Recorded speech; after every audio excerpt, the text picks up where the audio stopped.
महाराष्ट्र के बदलापुर में जो नाबालिग बच्चियों के साथ 4 साल की बच्चियों के साथ हुआ वो शर्मनाक है, वो सभ्य समाज पर धब्बा है, वो हम सबका सिर शर्म से झुकाता है। लेकिन उसके बाद जिस तरह से उस पर लीपापोती की कोशिश करी गई कि तो स्कूल में ना सीसीटीवी चल रहा था, एक आदमी उनके टॉयलेट साफ कर रहा था और उस स्कूल के दो बोर्ड मेंबर का बीजेपी से ताल्लुक है, चाहे वो पटकर जी हो चाहे वो आपटे जी हो, उनका बीजेपी से ताल्लुक है और इसीलिए उनके बचाव की कोशिश की जा रही थी। मैं ये सोचकर अचंभित हूँ कि इतना कुछ घट जाने के बावजूद, इतना कुछ हो जाने के बाद आज बॉम्बे हाईकोर्ट पूछ रहा है कि 13 तारीख का हुआ कांड 22 को स्टेटमेंट क्यों लिया जा रहा है। आप उन लोगों को क्यों गिरफ्तार कर रहे हैं जो न्याय की मांग लगा रहे थे सड़कों पर, रेल की पटरियों पर। और मुझे ये सोचकर आज भी विस्मय होता है, मैं हतप्रभ हूं ये सोचकर कि थाने के लोकल जो यहाँ से चुने हुए विधायक और अब इस प्रदेश के मुख्यमंत्री एकनाथ शिंदे जी के पास इतना वक्त नहीं है कि वो बदलापुर जाकर उन बच्चों के परिवारों से मिले, उन बच्चियों से मिले, उनकी टोहलें, उनके दर्द को साझा करें, उनको न्याय की आशा और उम्मीद जताएं। ये सवाल है और हम इस मंच से मांग करते हैं कि एकनाथ शिंदे और देवेंद्र फडणवीस को अपने पद पर रहने का कोई हक नहीं है। एक सतारा के लग्जरी रिजॉर्ट में वक्त बिता रहे थे जब ये हो रहा था, एक दिल्ली में हजूरी कर रहे थे अपने आकाओं की। तो ये बंदर बाट करके जो तिवाड़ी सरकार चल रही है इसका अंत बहुत निकट है, लेकिन इसका खामियाजा इस प्रदेश की छोटी छोटी नाबालिग बेटियों को झेलना पड़ रहा है।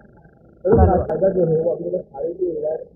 राष्ट्रपति जो है एक महिला है तो शक्ति विधेयक बिल्कुल पारित होना चाहिए, मैं इसके पक्ष में हूँ। हर बार जब महिला के साथ कुछ होता है तो उसी की जिम्मेदारी हो जाती है कि वो सिद्ध करे, उसको बार बार अपना दर्द, अपनी अवहेलना, अपनी पीड़ा झेलनी पड़ती है कोर्ट में बताकर सालों साल। कभी कभी बच्चियों के साथ होता है, वो अधेड़ उम्र की महिलाएं हो जाती हैं, तब जाकर न्याय मिलता है।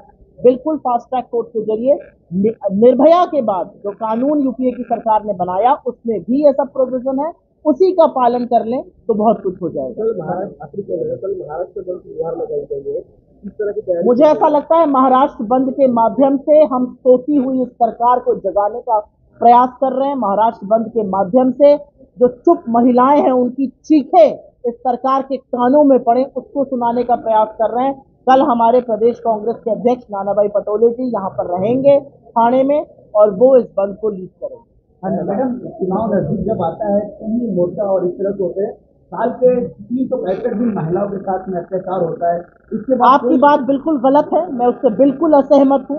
कांग्रेस पार्टी रेप को, बलात्कार को, महिला के शोषण को, बच्चियों के साथ यौन उत्पीड़न को बिल्कुल भी राजनीतिक चश्मे से नहीं देखती है। हमारे लिए अगर बदलापुर गलत है तो बंगाल भी गलत है। अगर कुछ कर्नाटका में होगा तो हम इतनी ही तेजी से आवाज उठाएंगे, तेलंगाना में होगा तो उतनी ही तेजी से उठाएंगे जैसे यूपी और बिहार में उठाते हैं। लेकिन भारतीय जनता पार्टी के लिए ये राजनीति का विषय है। वो बदलापुर पर सुल टपक सन्नाटा रहेगा और बंगाल पर बोलते हैं। वो यूपी में संरक्षण देते हैं, बदलापुर में आरोपियों को बचाने की कोशिश करते हैं। धन्यवाद।